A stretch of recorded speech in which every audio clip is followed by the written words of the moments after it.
on the longest-running American sci-fi show in history, Supernatural, now in its final season, and he also has a love of cooking and bringing families together.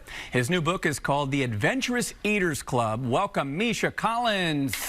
Hi, Misha. How are you? Good to see you. Good to see you. Good to see you. Good to see you. Welcome. Yeah, so let's talk about the acting career first. I mean, you've been on this show, Supernatural, quite a long time. You guys have had an amazing run. Yeah. We just had our 2000th episode. It's got to feel like you've been doing about 2,000 episodes. And here I felt proud that we had 350 or so, but that's nothing. That's really disappointing.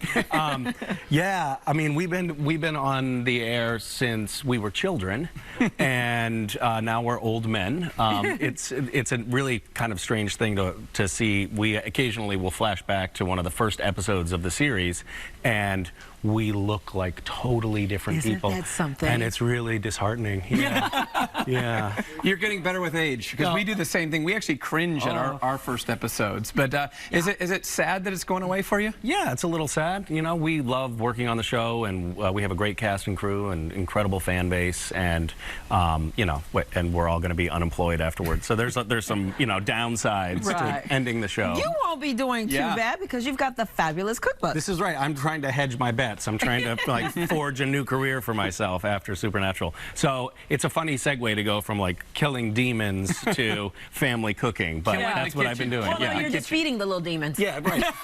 That's it. Actually, that was a joke. That was really, I'm going to use that. That works. I must have offended you. It was funny. You know your kids are little demons sometimes. Right. So basically this is all about getting the family together. Is that kind of the mission of this? Yeah, well, we had kids and we noticed that meal times were starting to be, we thought it was going to be this time when everybody got together and, you know, said the nice things about the day and told each other they loved each other, and instead we were sitting down and being like, you eat that or else you're not getting any stories tonight at bedtime and you're a demon. See, they think it's funny now. So we went through a journey in our family and went from having really picky eaters who wouldn't eat anything to, I think, having, they were talking trash about you backstage. Yeah. I'm the worst. I heard that you were a picky eater, so this is perfect. You can be our test case.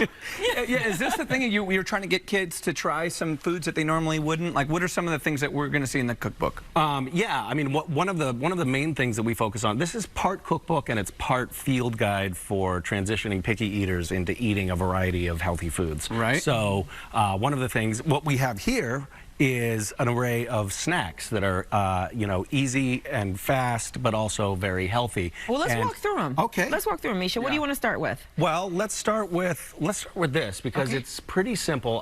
And this actually was born out of our neighbor coming over, and he was 7 years old, and he brought over a snack which was apple fruit chews, and his dad was like, "Yeah, I just give it to him because it's the fastest thing." And I, being a smartass, said, well, you know what else is really fast? An apple. Yeah. So this is my son's favorite after-school snack, and it's just frozen apples. So it's got a little like frozen popsicle vibe. Oh, okay. Yeah. They do. Except for when you have sensitive teeth. This might not be such a good idea. Painful for you. Yeah. All right. So you got we're off to a good start. Really easy snack, a lot less sugar, and all of that stuff that's in those packs. Yeah. All right. What else do we have? Well, another thing that we've noticed in our journey with our children. It was a good apple, though. Very sweet. Still in pain? Okay, I'm good now.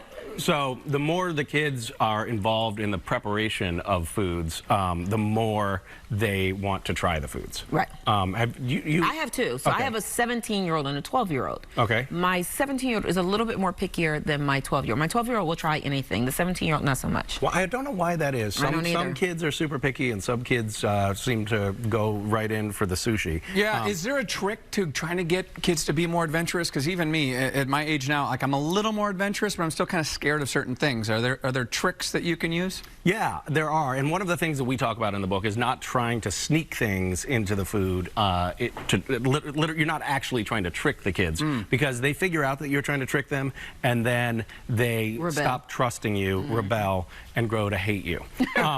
We don't want that. So what we do is, one of the things when you're introducing a new food to kids, and we don't really know this typically, but it takes 10 to 15 exposures to a new food for someone. You can try this on yourself. Interesting. 10 or 15 exposures before they'll be ready to taste a new food. And so don't give up. After the second time your kid says, I don't like Brussels sprouts, you have possibly 13 more tries to get there. Wow. Yeah. And maybe prepare them a slightly different way. Yeah. Okay. And one of the things that we like to do so we were noticing our kids weren't eating nuts, and then we just got a mallet and nuts. Would you like to? Should I stand back? No, I'm going to let you do this. So if I were at home, what I would do is I would put this in a Ziploc bag. Okay. So that they don't go everywhere. Right. But I don't have to clean up afterwards here, so I'm just going to do it like that. Oh, that's better than a nutcracker. And the kids I love walnuts. Would you like a walnut? Yeah. Sure. I washed my hands earlier. Good. Thank you. So just get a mallet and let them go, and this can take Let out their them have little some fun with aggressions. the food. So I made the mistake of leaving my daughter alone with the mallet and a pile of nuts. She was 6 at the time, and I heard some loud banging sound. I thought it was mallets. I came back in, and she had discovered that if she whipped the nuts at the wall, they would also open. Oh, really? Yeah, so we have this one wall in our kitchen that has dents all over it. All right. So that's a fun thing. Yeah. And then were these just hard-boiled eggs? Hard-boiled eggs. Again, we found a way to make them fun for the kids. And if you crack a hard-boiled egg on your head, the kids, I couldn't get my son to eat a hard-boiled egg until I showed him this technique. Okay. Now, the thing that you want to make sure you do when you Val, do can this... I do that for you, on you? Come here, Val. Go ahead. Oh, here you go. Go The ahead. You owe me things one I from do yesterday. for this show. Yesterday, he put a sword in me and killed me. Yeah. Now, some of them are not hard-boiled. You do it so hard. Here. Only fair. It's only fair. Revenge is sweet. I think I have a concussion. I think I need to go home. Quickly, we're out of time, but you were going to end this segment by Well, showing us I just wanted to tell you that I was demonstrating this to my kids, and I picked up an egg that I thought was hard-boiled, and it wasn't. It was the And real deal. Boy, did they enjoy that. I'll bet. We have eggs running away here. Oh, well, the Adventurous Eaters Club is in bookstores now. Make sure you check it out. Misha, thanks for stopping Thank you. by. And Thank you, Misha. I'll be signing at Anderson's Books in Naperville tonight. All right, there you go. What Thank time? you guys. 3:30. Okay. We'll put it on our social media pages.